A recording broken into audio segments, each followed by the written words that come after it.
How comfortable do you feel receiving? Whether it's attention, compliments, someone holding the door open for you, money especially, pleasure, opportunities, clients. Everyone has a capacity for receiving that is determined by your nervous system, meaning what is familiar. Anything that's unfamiliar that you're not used to receiving can feel unfamiliar and unsafe to your nervous system. That's your capacity, your comfort level, your tolerance for how good it can be and how much you can allow yourself to receive. For example, I got like 5 compliments on my top today while I was out. And I could feel that part of me that every time someone said, "Oh my God, I love your top," to be like, "Oh, here's where I got it from," or "Here's how much it cost." Instead, I stopped, I paused, I breathed into my body, I said thank you, and I let myself receive the compliment without having to throw it back on the other person and compliment them or tell them where I got it from or how much it costs, which is a way for us to deflect and kind of like throw something back. We throw the attention back on the other person because we feel uncomfortable with the sensations. We feel uncomfortable with what it's doing to our bodies and our nervous systems to receive that attention, that compliment, that money that someone wanted to give you, whatever it is. The art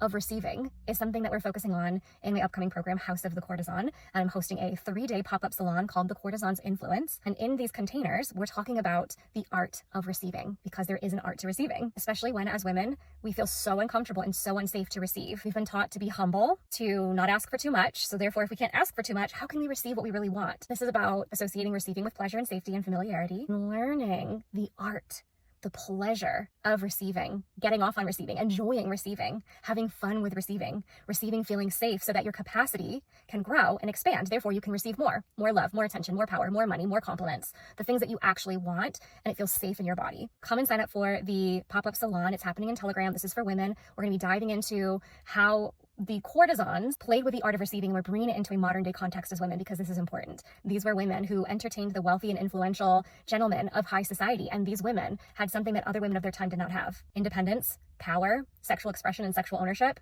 They had their own money, land. These were women who knew how to receive, women who charged and acted accordingly, women who got paid thousands and thousands of euros and dollars for things that people would consider outlandish. These women did not accept scraps or crumbs. They let themselves receive exactly what they wanted, and then even more. They asked for even more, and they let themselves receive it. So this is what we're playing with, is expanding your capacity to receive by playing in the art of receiving, honoring and embodying the arts, codes, qualities, and ways of the courtesans as modern day women. We have a lot to learn from these women. They've left us this inheritance, this legacy, this lineage that we may not necessarily belong to through bloodline, but this is something that every woman holds within her. You have this influential, seductive, strategic power within you to create what you want and receive it, magnetize it with ease, and it gets to be so pleasurable.